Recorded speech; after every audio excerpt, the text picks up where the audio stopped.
हमारी चेतना के अंदर सतोगुण, रजोगुण और तमोगुण तीनों प्रकार के गुण व्याप्त हैं। प्रकृति के साथ इसी चेतना के उत्सव को नवरात्रि कहते हैं। इन 9 दिनों में पहले 3 दिन तमोगुणों प्रकृति की आराधना करते हैं, दूसरे 3 दिन रजोगुणी और आखिरी 3 दिन सतोगुणी प्रकृति की आराधना का महत्व है। दुर्गा, लक्ष्मी और सरस्वती जी की ये 3 रूप में माँ की आराधना करते हैं। माँ सिर्फ आसमान में कहीं स्थिर नहीं है।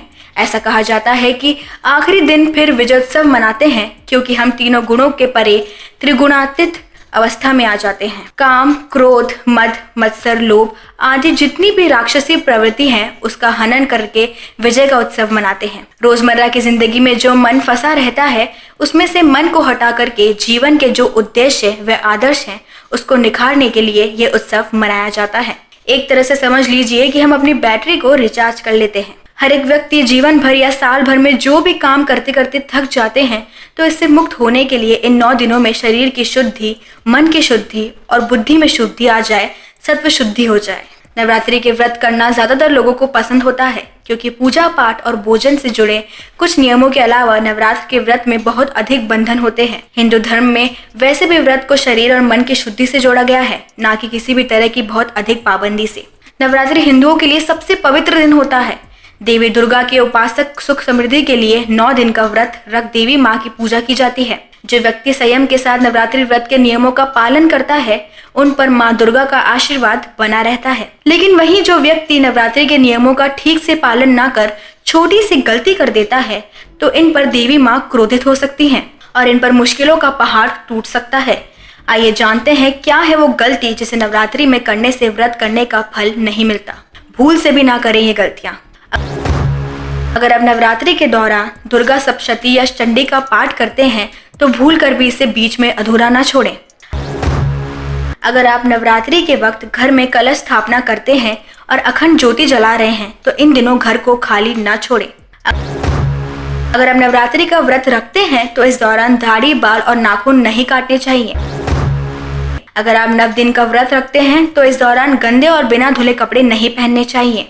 अगर घर पर कलश स्थापना हुआ है, तो किचन में लहसुन, प्याज और नॉनवेज का प्रयोग नहीं होना चाहिए।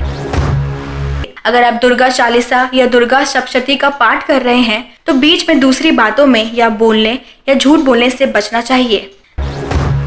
नवरात्रि के दौरान विषय वासना से बचना चाहिए और शारीरिक संबंध नहीं बनाने चाहिए। नवरात्रि के दौरान नशे का सेवन नहीं करना चाहिए। ऐसा करने से व्रत खंडित हो जाता है। नवरात्रि में देवी दुर्गा के उपासक को नींबू और कटहल ना तो खाना चाहिए और ना ही काटना चाहिए। नवरात्रि के दौरान देवी दुर्गा की आराधना करने वालों को काले कपड़े नहीं पहनने चाहिए। नवरात्रि का व्रत रखने वालों को अनाज और नमक का सेवन नहीं करना चाहिए। नवरात्रि में माँ दुर्गा को दुर्वा, आक, मदार, तुलसी, आंवला के पुष्प नहीं चढ़ाने चाहिए। नवरात्रि में गीले कपड़े पहनकर पूजा नहीं करनी चाहिए। नवरात्रि के समय चमड़े के बेल्ट, पर्स और चप्पल का इस्तेमाल ना करें। व्रत के दौरान आपको कॉफी नहीं पीनी चाहिए, क्योंकि कॉफी में कैफीन होता है। नवरात्रि व्रत के दौरान ओट्स खाने की गलती बिल्कुल ना करें। ऐसा माना जाता है कि इसे खाने से आपका व्रत टूट जाएगा। हिंदी धर्म में नवरात्रि के 9 दिन का बहुत ही महत्व है। इस दौरान देवी दुर्गा के 9 स्वरूपों की आराधना की जाती है। नवरात्रि के दौरान माँ के हर स्वरूप की पूजा विशेष रूप से की जाती है।